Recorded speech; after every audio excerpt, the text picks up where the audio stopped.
Father, we thank you for the beautiful day you've given to us. We thank you for the rain, and you know our need for it. We thank you for the many blessings that you pour upon Jamestown, Kentucky. We thank you for these dedicated citizens who are willing to serve, to make decisions, to make us the best community we can be. We pray that all that is said and done tonight will be in your will. In Jesus' name, amen.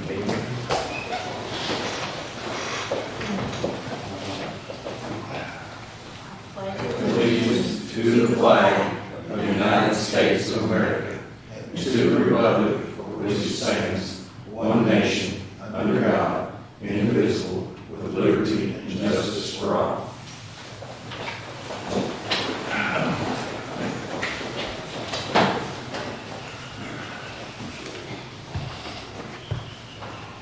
I assume everyone's had a minute to look over the minutes from the last meeting. Everybody's okay with that? I need a motion to approve those minutes. Motion made. Second. All in favor? Aye. Any opposed? Well, we have Mr. Andy DeMoss here with us, and I think he's got some information on our annual audit report. Yes, ma'am. If you don't mind to address everybody and let us know what's going on. Absolutely. So I'm here for your fiscal year 22 audit. You have the banner report there. It's about 60 pages. I've given you some slides. They give you some comparatives over the last couple of years. So it's kind of easier to look at as opposed to, a lot of people like to look at pictures as opposed to, and I can go over kind of the changes that we've seen here. But overall, these are the city's numbers in the audit report. We're here just to give you an opinion primarily on your financial statements. We're required, your audit's under governmental auditing standards, so you have to test for compliance as well with various state and federal laws. So that's incorporated as well into the audit process. So overall, we give you an unmodified audit opinion. That's a clean audit opinion, the best we can give you. In the audit report, we didn't have any findings either. So I think that in that regard it was successful. And then I just will walk you through these slides here to kind of give you a highlight of the numbers. So on the first page here, you'll see is your statement of net position. Essentially, this is the city's balance sheet. So in the light green there are your assets. The middle bar there are your liabilities, and the one on the right is your net position, or essentially your equity for the city. So looking at this, looking at the assets, the tall bars on the left over the last 4 years, really looking at this 22 versus 21, the difference is really depreciation. Total assets decreased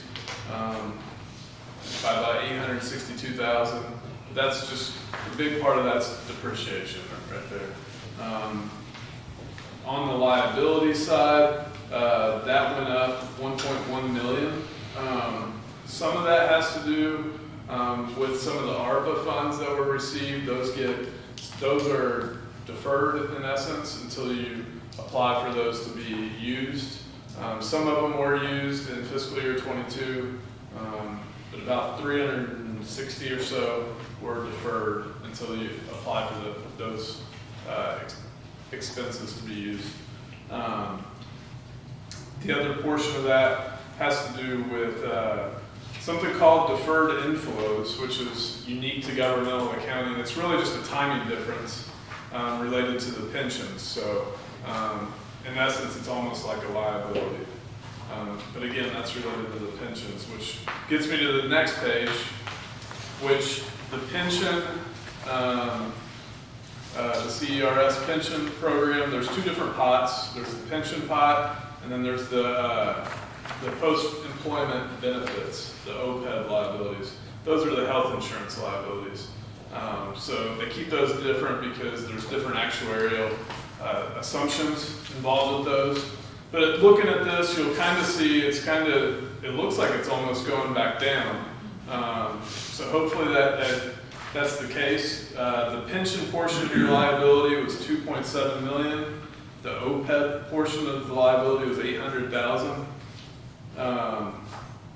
Really, that's not something we're coming up with, or Michelle, who works with Tyler and Debbie to get the financials ready. You know, that's an actuarial report that comes from the state that we then have to put on the books. So that's not a number we're coming up with. Overall, though, the city contributed last year $547,000 in pension costs. So it equated to about 27% of the non-hazardous employees and about 44% of the hazardous employees. So quite a bit. The best you can do on that is just keep in mind each payroll dollar, what those pension rates are going to be moving forward. Hopefully they start to trend down. The next page, these are your governmental funds and the revenues. So you'll see here, revenues went up. They were up about 80,000 compared to 21, and compared to 2020, they were up about 200,000. The big area you'll see there are the license and permits. We're up about 54,000. And that's the big gray area.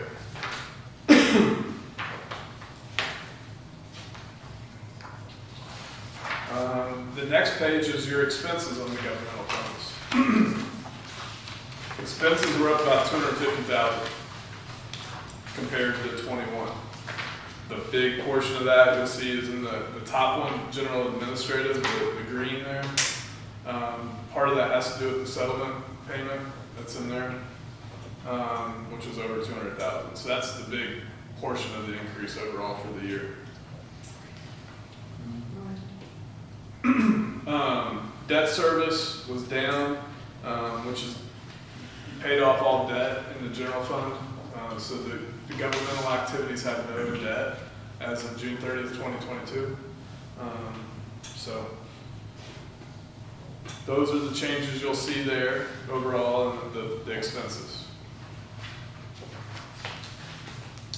The next slide is the statement of revenues and expenses and changes in net position for your enterprise funds. This is your water and sewer. And this is just the revenues. There was a decline of 440,000.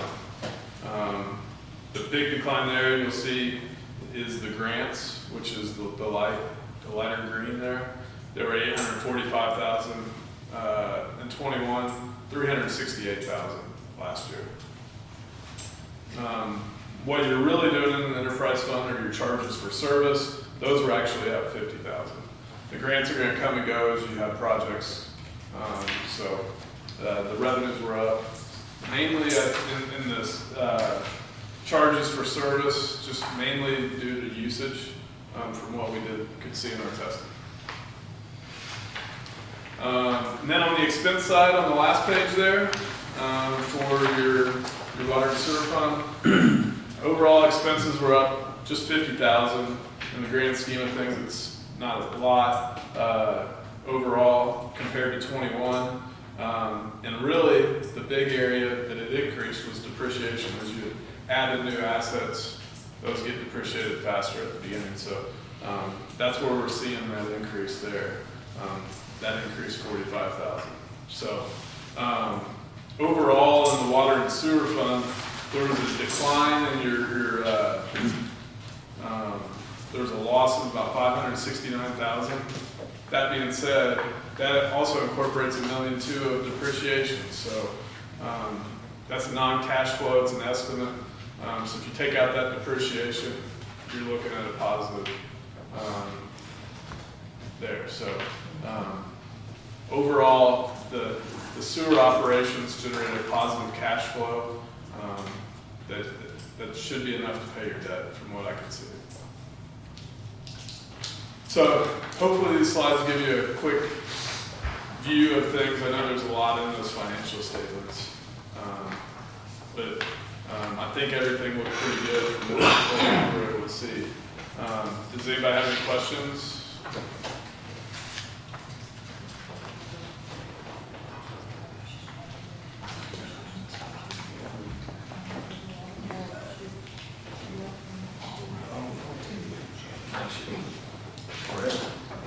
Anybody have any questions about anything on the audit?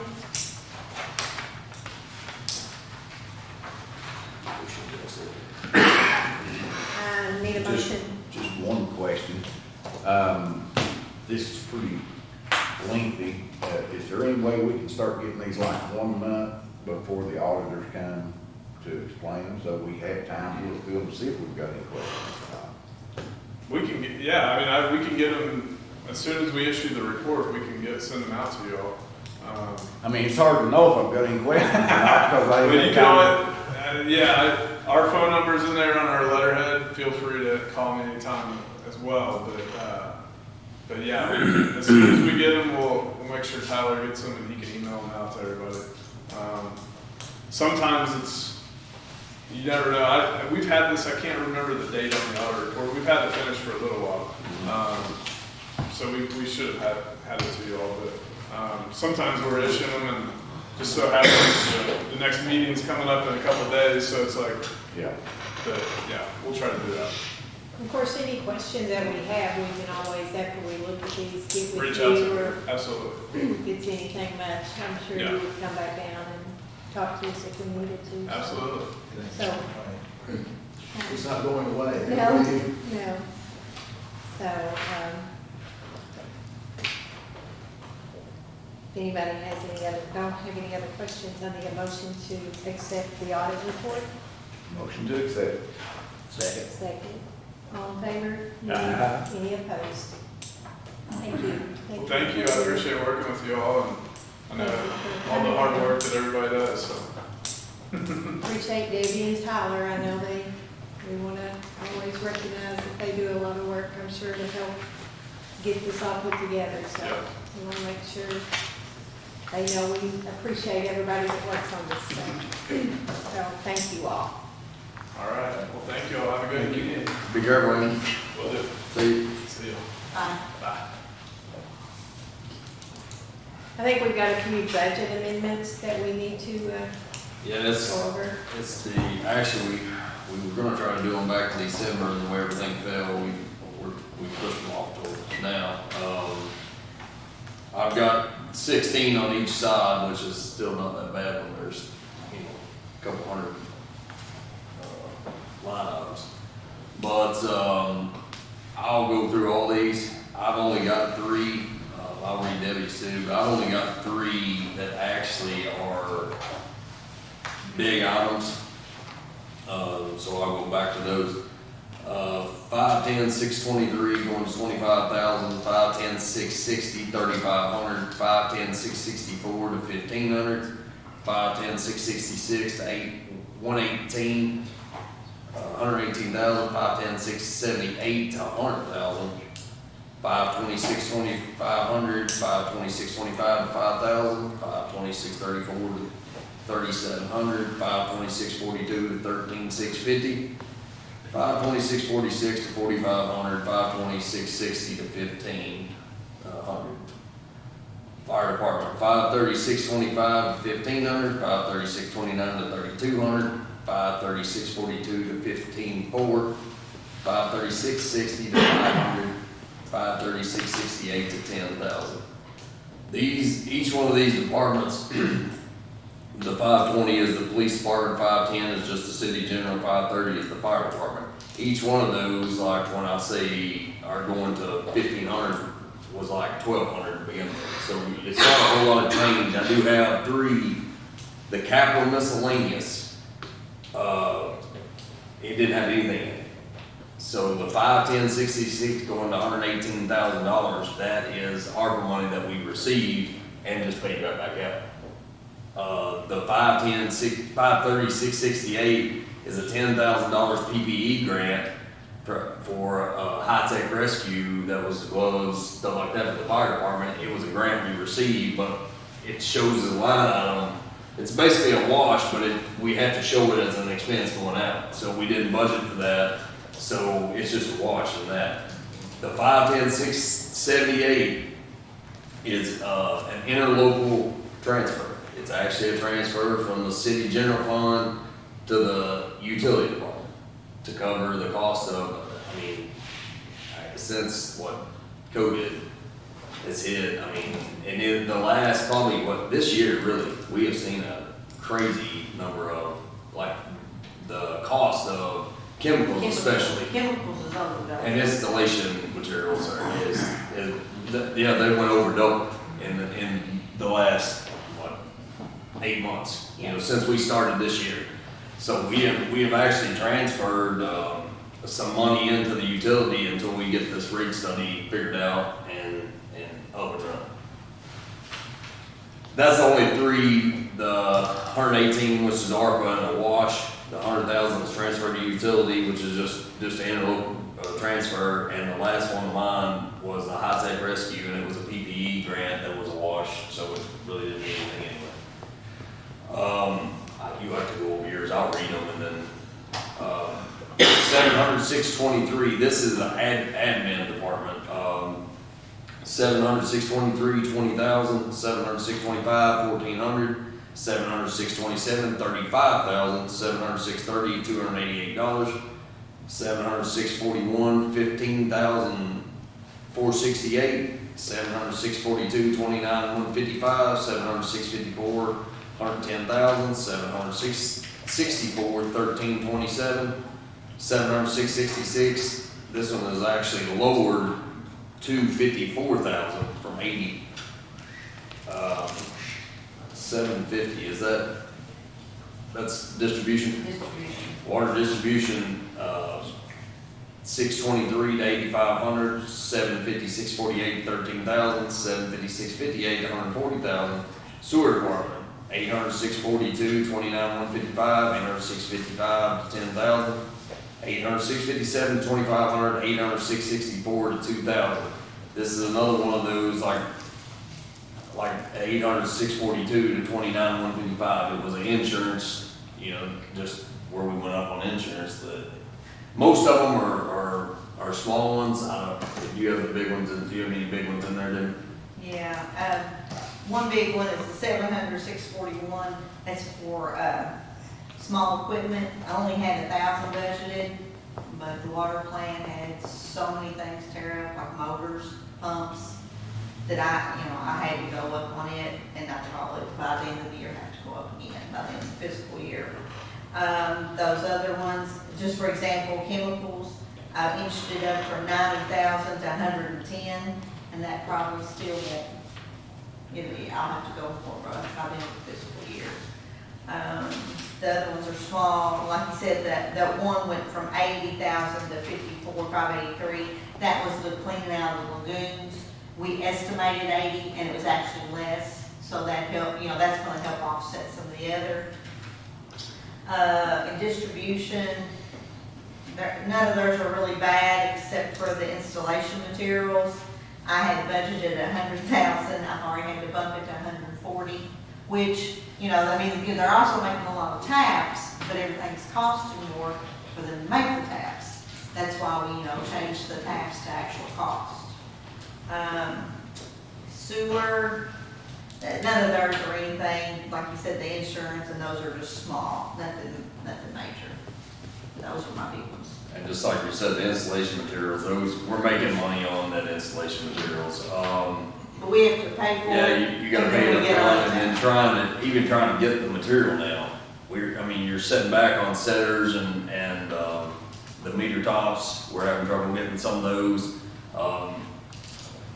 I don't know what has happened in the last few months. It went crazy as far as trying to get material to do. Like I said, there may be a time if something doesn't happen in the next little bit as far as getting material that we have to do a tap ban or something like that for a little while, just because what we got probably 5. We're pretty much caught up. We may have 2 or 3 Yeah, there's not many setting up their left to do. taps to do, but And they can't, people calling back. You call about the meters and they won't get back to you. yeah, You can't.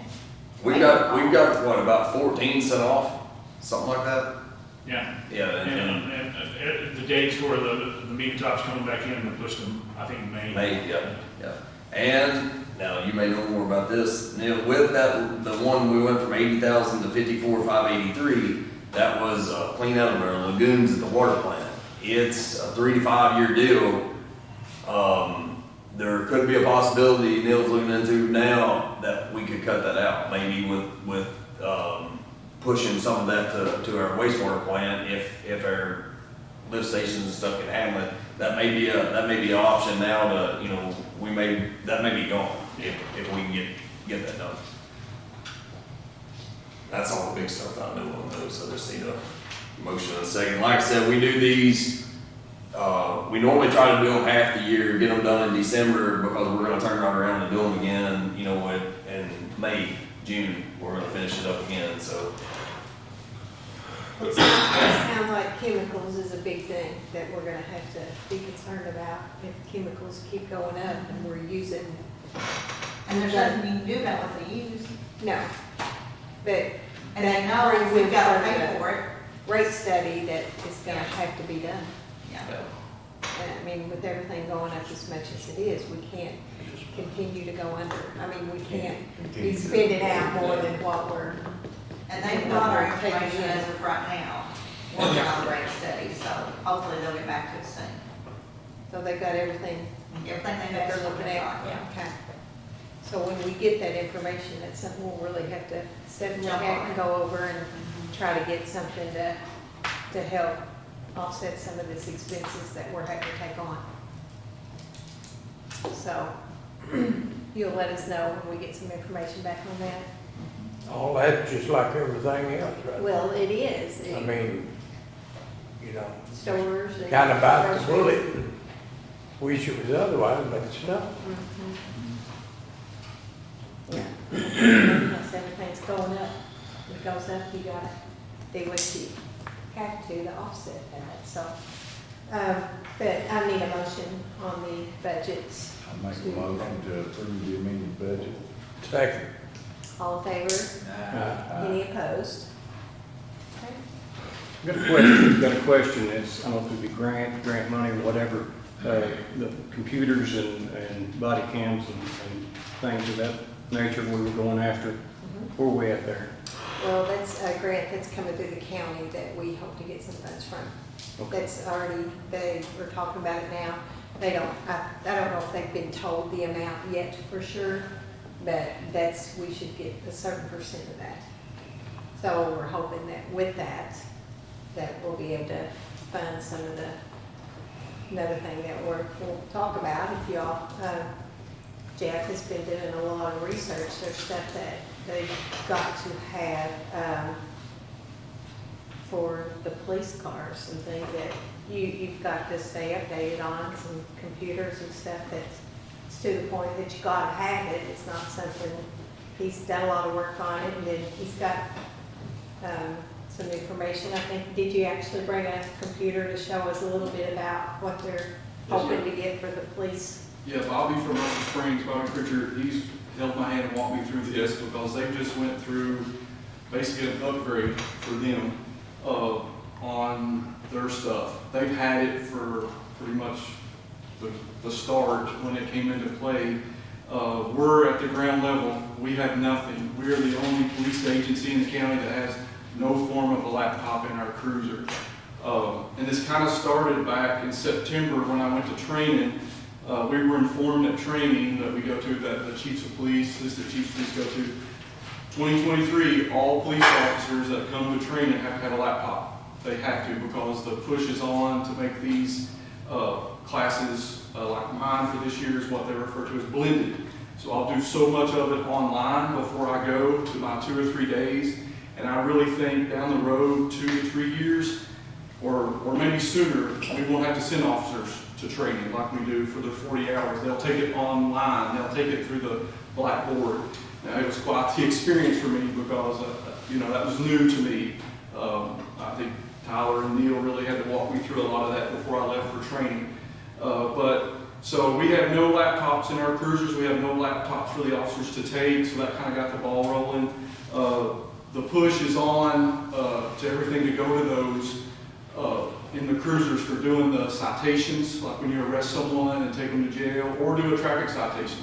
So even right now, if one of our officers writes a traffic citation for speeding or an expired tag, so they'll handwrite that citation, and they'll have to come back to the office and do one on the computer at the office. So basically, you're doing twice the work if you write a traffic citation. So if we take someone to jail, we're still doing the handwritten citations. We're the only agency that's still doing that. All the other departments, Russell Springs, State Police, the Sheriff's Department have computers, and they just took a jump up to match up to what Russell Springs with the modems that connects those to Wi-Fi. So we're at the ground level, so that's the reason why the expense is going to be somewhere in the ballpark to 20 to 25,000. Some of these quotes are a little old. I should have got this in front of you earlier. I had this medical issue that put me off for a little while, so I'm a little behind. But we wanted to try to buy laptops for all the officers, similar to what Russell Springs had. The big expense, now that's going to be roughly about $4,400 for everybody to get a laptop. That's for the whole officers to get a laptop. The biggest expense is getting the hardware in the cars, the routers, the mounts, the printers, everything. Now that's upward in the vicinity of about $15,000–$16,000. That's the biggest expense in all of this, because like we don't have any of that. So we would take our existing cruisers.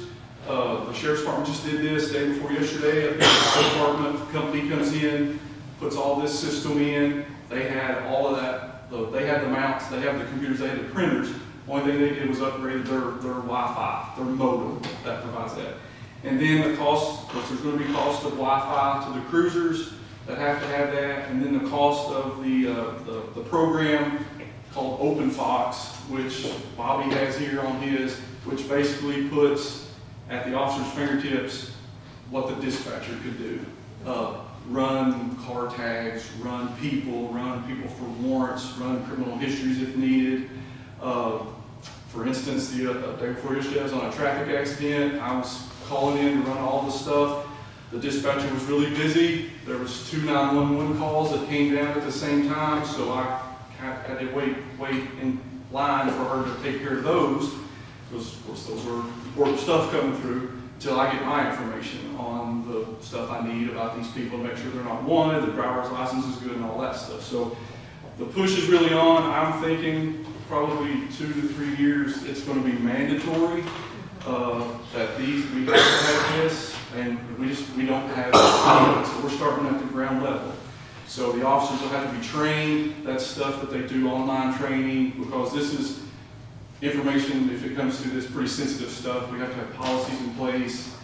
The KSP monitors all that. They're kind of the gatekeepers of all of that. We have to go through, have a policy for that. And so we're starting at ground zero, basically. So Bobby has his here if anybody wanted to see it. We were sitting here running his license on his vehicles, my license on my vehicles. It sets and gives it to you just like that, so. I can't think of anything else. Unless somebody has a question about the capabilities that adds, and what that does for this product. Does the state police charge a monthly user fee? No, they're simply like the gatekeeper between the federal government, which is the NCIC, the national system. Every state has to have one gatekeeper to funnel all that information to all the other agencies. For Kentucky, that's KSP. The Kentucky State Police, for every agency in the state, it all funnels through them. Somebody has to keep records and logs, and that's for the citations and stuff. They're just, no, they don't charge you for that. You have to pay for the program that allows you to get on that system, but that doesn't go to the state police that don't charge you. That's the OpenFox. That's the OpenFox, which is just the name of the program that allows you to connect to NCIC, which is the federal database where all the information is kept. How long have you had it in Russell Springs? We've had it for years, but we initially got it on a grant and got all the equipment, and then it kind of fell off to the wayside because the equipment it got old, it became obsolete and needed to be upgraded. The money wasn't there initially, so just within the past probably 5 years, we went and we bought laptops. We put an internet system in all the cars and printers. we figured out what worked and what didn't work, replaced some things, had to upgrade the internet, and we're figuring out what's working now, so, and we've got a pretty good system. Yeah, so we're kind of piggybacking off of there, in which the sheriff's department just piggybacked off there. I think the issue they had in the sheriff's department was providing the Wi-Fi to the police cruisers. And after X amount of years, that stuff started really messing up. And then they just went to this new system. The guys were up there installing all the sheriff's cruisers day before yesterday. So they rolled in these guys that they have something to do with the upfitting of the cruisers when we send them off to get all the police equipment put on. So that's the big expense, is all that hardware. Right. So we had initially bought the little MiFis, the little like hockey pucks. They're simply not designed to stay in a vehicle. They're designed to be mobile. They're not meant to be plugged into a vehicle all the time and not be, temperature fluctuations. And they kept failing. We kept having to replace them. So we had to move to what we put in, the sheriff's office just put in, is an actual router that mounts inside the vehicle, hidden some, under the dash or under the console. It's hardwired into the vehicle with an antenna on your roof that has constant power, constant signal, and just works a lot better. It costs a little bit more than the MiFi, but it's reliable, and over the long run, it just ends up working better for us. So regardless where you're at, everything works the way it should. Printer, everything. It does. It runs off of cell service through what's called FirstNet, which is unlimited, unthrottled, high-speed internet for the vehicles for us to be able to connect to this with a priority signal, so that if the cell phone towers go down, law enforcement computers will continue to work. We will still be able to communicate with dispatching and emergency services where they need to go. That's a branch of AT&T. Yeah, that's my cell service. I think obviously a lot of the officers look at that. It's run by AT&T. Got the contract from the federal government to create FirstNet. It's a separate thing that they run, but it does rely on AT&T. The body cams tie into that. I mean, to the computer, does it record, or is that even connected? Though the body cams, ours are not connected to anything like that. Ours, the ones we have, we just, some of them are new, some of them are a little older. We just bring those in and download them, but they'll probably have the capability of doing that. But when you do that, that's when it starts getting to the expense of the storage and the download and everything of it. We just bought the cameras, bring them in. We have a computer in the back that's designated for body cams and dash cams. That's the only thing we use that computer for. It has like an external storage hard drive. Come in and down. Each officer has like their name, badge number, so it downloads into that. Same thing. That's what we do too. Russell Springs Stars. It's an independent system. Okay. Yeah. The price you're talking about, is that bringing us up to the same level as Russell Springs and Sheriff's Department totally? Yes, Russell Springs for sure. The sheriff's office just went up on the modems. I don't know the status of their open FOX. They're working on getting the program, but they don't have it What yet. you're talking about would bring us up to the same level as Russell Springs. Yes, sir. Instead of like we were talking before, coming in down lower and working our way up, this would bring us in. Well, the sheriff's office is meeting the mandate that, like he was saying, for citations, the state is no longer accepting traffic citations by paper. They have to be electronic. So the sheriff's office has upgraded enough to make sure they can do all of that, and now they're working on going to the next steps to have all the other capabilities. Yeah, so it's kind of Russell Springs, sheriff's office, us down here. We have nothing. They have the capability. I mean, just to put it, the sheriff's office has the capability of doing the citations. They have the printers. They have all the hardware. They just don't have that network to run the car tags, the driver's license. But they are working on it. You just don't just put it in and say we're going to do it. There's several hoops you got to jump through. You have to go through the KSP. We've been kind of working on that already. Like we have a policy ready to get adopted. It's scrutinized. It is heavily. I mean, you just can't. Somebody else get in their car and start looking through that stuff. I mean, you have to have training, and I mean, it's really like, I think even FBI manages some of that, like especially the dispatch terminals and stuff. Yeah, it's really scrutinized. It's really, I've seen a huge change in my career.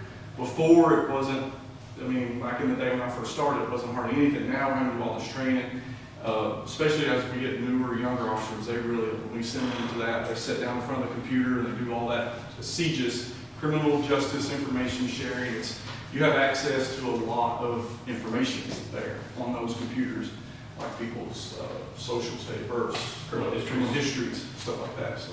And from some of the talks we talked about earlier, I think I understood, it'll cut out a lot of the running that you all have to do back and forth to dispatching to different places and waiting on things and making trips to get. So overall, it's gonna cut out a lot of stuff that, I mean, it would save money on a lot of other things for. Yeah, for instance, in the past, we haven't really had this luxury here lately since we're just a little short an officer, but if there was 2 officers working, one officer would do the transporting of the prisoner while the other officer would come to here to the office to do the e-citation instead of doing a handwritten copy and then get it to the jail. And so, but we have a little overlap at times, but having the days of maybe 2 officers to work is kind of short right now. But yeah, it was easier to do it then than it is now. And you can just pull up to the jail and do the citation and, print it off right there from your cruiser and walk it in. Yeah, plus, you got access to the warrants. All the warrants are online now. There are no paper warrants. So it's supposed to come to the PD or dispatch to pick up your warrant and do you're independent. All the officers will be independent. Yeah, it's going to cut a lot of the legwork out if we get to this. So. How many vehicles are you talking about with the number you had there? How many vehicles are you talking about? 7 existing, so all of the officers, we have 6 now. So we're short 1 patrol officer. We're asking for a laptop for Jamie at the school, but his vehicle will not get that system because he doesn't really have the need for being able to run car tags and stuff like that. Because his car is at school, back and forth from home to school. I think he uses it in the afternoon to block the entrance with the lights on because of the new protocol down there about not letting him. But so 7 cruisers now. And what was the figure on that? I figured roughly about 19,758, but now the quote we have for the computers are older. The quote we have for the hardware was 15,785. Now that expires in about a week. The guy gave us that. I think it expires at the end of this month. That's through the Granatech people, which are affiliated with the upfitters out of Lawrenceburg. And so then in the future, as we get a new police cruiser, we would just have that done right there on the spot and not have to go back and retrofit them again. So I guess probably, so. It's kind of, and plus 2, it's kind of, we do it now at our discretion, we can do it, or I'm saying in 2 to 3 years, you're going to have to do it. It's going to have to be done. Because like I said, we're already not accepting traffic citations. We're already having to do double the work on that. We're still doing the handwritten citations. Except the only agency in the county that's still doing that. Everybody else is doing the e-citations. So. And if cost is already going up each time you check, in a couple of years, who knows what would be actually. Yeah. I'll make a motion, we move to let Jeff go ahead and get it done, because I don't think it's gonna get any cheaper. It's like we were talking about other things. It's not gonna get any cheaper to get it done later. Gotta be done. Yeah. Second, if we're taking a, Is this something you had applied for a grant for or not? We have not applied for a grant on this, no. Or were you going to? I mean, if there's one for us to apply for, we can. I know the grant processes were pretty lengthy especially the grants we've went through on like the police cruisers. I mean, those are very lengthy. I mean, several months, 8, 10 months, maybe even longer than that, so. Hoping that we're gonna get some money that we Oh, we're gonna have to do it. feel like would be good to use for that, so.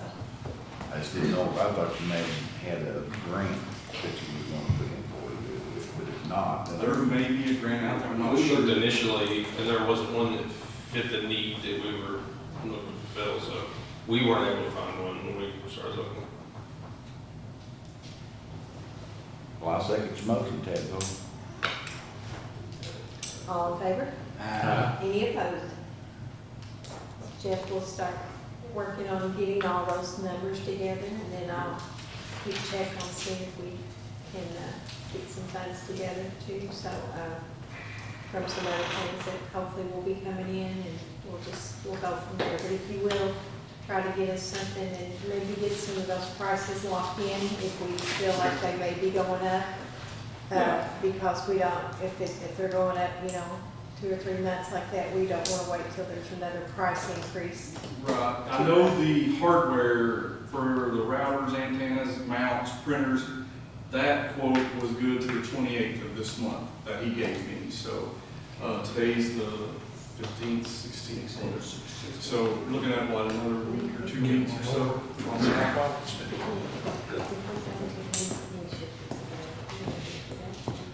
It's hard to believe, but years ago, there were officers in the county that couldn't read and write.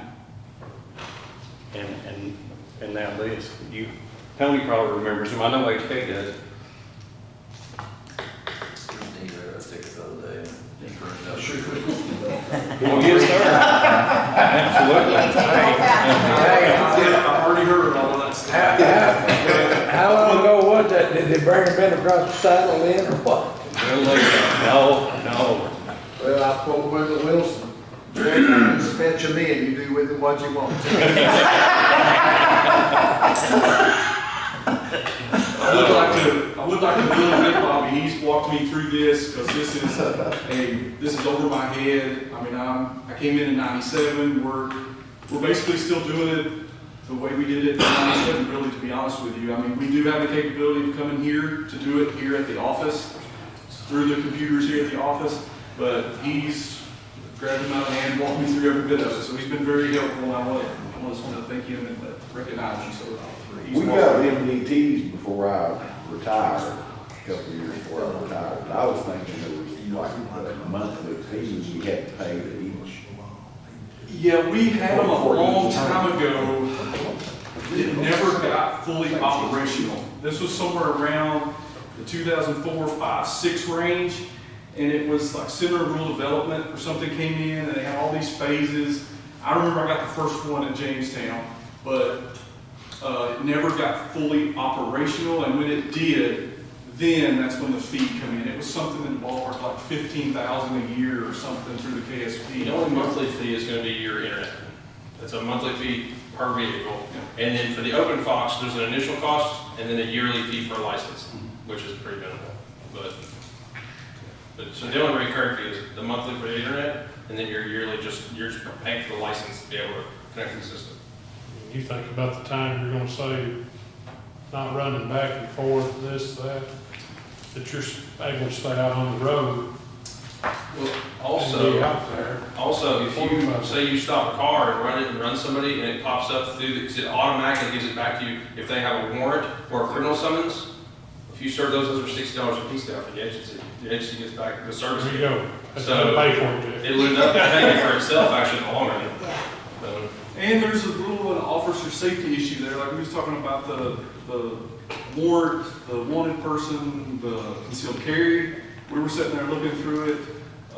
I can speak from experience of working on the road and stopping a car and the person can't produce a driver's license. Okay, you don't know this person. My name is John Doe and here's my date of birth. You go back and run that through the dispatch, you're not seeing that person's picture. So if this person gives me this information, I just have to assume he's giving me the right information. But one of the Russell Springs units pulls up as a backup, they run it through their computer. You can obviously see they're not a match here. So this guy has given the officer, me, and that a false name. So he is deceiving us because he knew his brother's date of birth or his uncle's date of birth or something. So you can see, but we were sitting there looking through Bobby's picture, his wife's picture shows up here, my picture shows up here as soon as he ran my driver or my tag on my truck. So it's, Pretty neat. it is very, yes, yes. And knowing too, when you run that person, if they've got a warrant or something out there, that's a lot Oh, yeah, to know when you're dealing with somebody. yes. A lot of safety, I would think that would, you know, help with a lot of safety. Yeah, we're really behind on Yeah. that. It's past the spot. We gotta get caught up, so, and get ready for what lays ahead. I really think down the road, there'll be no more paper citations where you handwrite those. I really think it's coming to that. Yeah, within the next few years, KSP is gonna stop taking any paper citations at all. It's very hard to even get the copies of them now. I mean, it's like getting gold from Fort Knox, basically, just to get and lucky enough, I found a box back in the office, and I opened it up, and there's like all kinds of citations that we didn't even know we even had. So good for a while on those, but I really think it's coming to where those are obsolete. Right. Bobby, we appreciate everything you've done to help with it, you know. I know you've spent a lot of time with Jeff. We talked numerous times about it, and he's always said that you've been very helpful and means a lot. It's my pleasure. We appreciate it. If we can ever help you out, you let us know. Thank you. Anybody else have any questions about that? Just a quick thing, I guess, on the Veterans Day banners. We think that we're going to be able to create those ourselves. Yeah, he's gonna, I think we can, and keep the costs down. He's gonna go ahead and make one. The good thing about it, you won't have to have a large quantity to order them if they turn out. He's gonna make one and let us see it. I'll bring it in, and we'll kind of go from there and see what it looks like, what the quality's like. But I think we can get them and save some money also. Sounds good. We still have people asking, I think. Yeah. As soon as we can get something there, we'll try to get a decision made on that. And if people want to make orders, we need to start trying to get that done. Like I talked to you earlier, I'll get him on it right away and have one there. Only other thing I have, we met about Lake Fest tonight. We've got already planning on Lake Fest and working on it already. Already got a lot of stuff in motion. Got a few things, but we may keep a few secrets for a little while, I guess. But we've got a lot of stuff that's going to be good things. I think it's going to happen at Lake Fest, and people are going to be pretty happy with everything, I think. But we'll work on that a little more and make sure we're 100% before we spill the beans on everything. But we are working on that. We try to get a jump this time because it's in order to, the later that you try to work on it, it seems like everybody's gone. You think you got somebody booked, and then they're somewhere else. Prices go up, so we're trying to get a head start on it this year. Get some things done. So I think it's going to be an exciting year for Lake Fest. And then too, Tyler, just give me this. This is, we've had this in the past. I don't know, it's just kind of come up. I think they brought this to us. That interlocal homeless agreement that we've done in the past. And I don't know what all's going on with that now. In the past, it looks like we've City of Jamestown, Russell Springs, and the fiscal court has all put in $1,500 to keep that going and for support of that for the homeless and what they're doing and working with that. I can't give you any more information than that on it because I don't know. If you want, I'll check and kind of see where the funds are on that. Is there still a lot of need there? Or that's up to you all if it's something you want to go ahead and address now, or when do they need an answer, do you know? And say they approved it, the county approved it the last meeting. They Okay. just sent it to me yesterday. So, but that is something that we've done the last few years for support of that, and so how do you all want to Is look that at the that? thing at the shallow? I think that's where they were putting them. They had their, Russell Springs uses it more than we do. You know anything else about it? Yeah, I think when it first came into play, we had a pretty big homeless population. That's went down. Well, yeah, I think maybe they just kind of went to Russell Springs. From what I here. We had several, I mean, it was really in the height of COVID, when COVID was in first. There was upwards of 8 or 9 guys here. It's down to about one. And he almost made it and got everything right, but he slipped back down. And then we'll have one occasionally. But it's not as bad as it was. Maybe not for us, but maybe they moved to Russell Springs. Yeah, I'm not sure. But the potential's there for it to go right back to what it was. I still think it's good, it's a good thing for us to have, and, should be fun, it needs to be fun. I think we took a fellow option the other day, Yeah, Jeff, and then they need to take some out. last month, sometime last month, we took someone up to the Shiloh. We've done that for quite some time. Years, I don't even know if they took money last year because I can't remember, I'd have to go back and look. But for some reason, I'm thinking that Kim told me that the funds they had funds available, so they didn't hit the entities up. And, this agreement just states that we will give the 1,500, each fiscal year as it comes about. But I don't know enough about it. I'm pretty sure that Chris Ranty he deals with some of those up there and gets them placed, but I haven't had to do it. So I can't speak on it. I think the one that we had, we called Bray, Emergency Management. Okay. He took care of it. It was on up in the night. And I think they went to one place and then they had to go to another place, another motel or something. So he's got some kind of something in place to do that. And it was a fellow from Indiana that had ended up here somewhere over in Barry and Tony's neighborhood. I think he was the fellow that was walking the street. That was it. He ended up down at the manor, and then one of our guys picked him up 1 or 2 o'clock in the morning, and Michael Gray got him a place to stay for the night. So. You still have these transients. When I worked here, we had pretty often, we would have these transients that come through, no gas, no money, nowhere to sleep.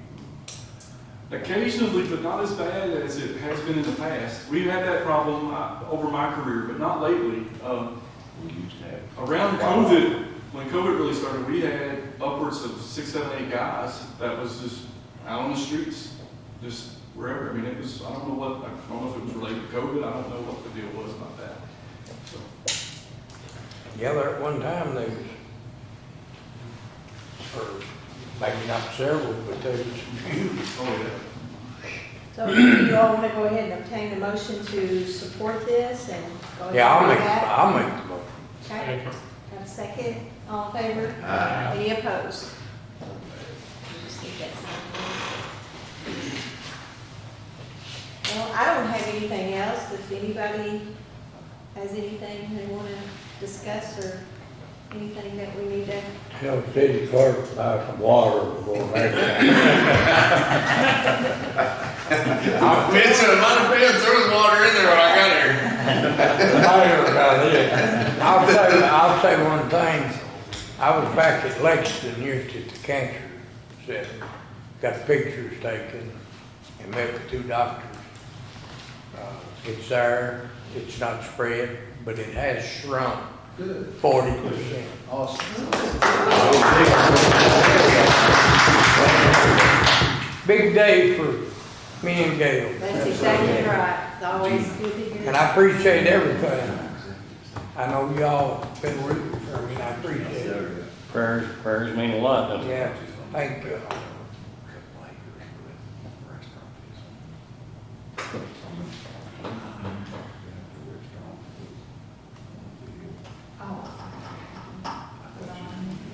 One thing here.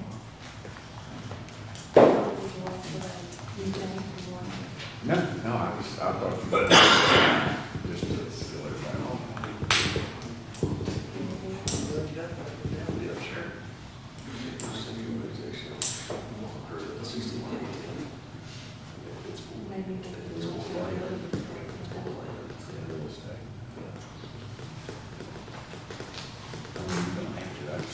Let's do, I was just thinking, let's go ahead, please. I need a motion to go into executive session, KRS 61.810. Let's make a motion. Second. Thank you, Bob, again. Yeah,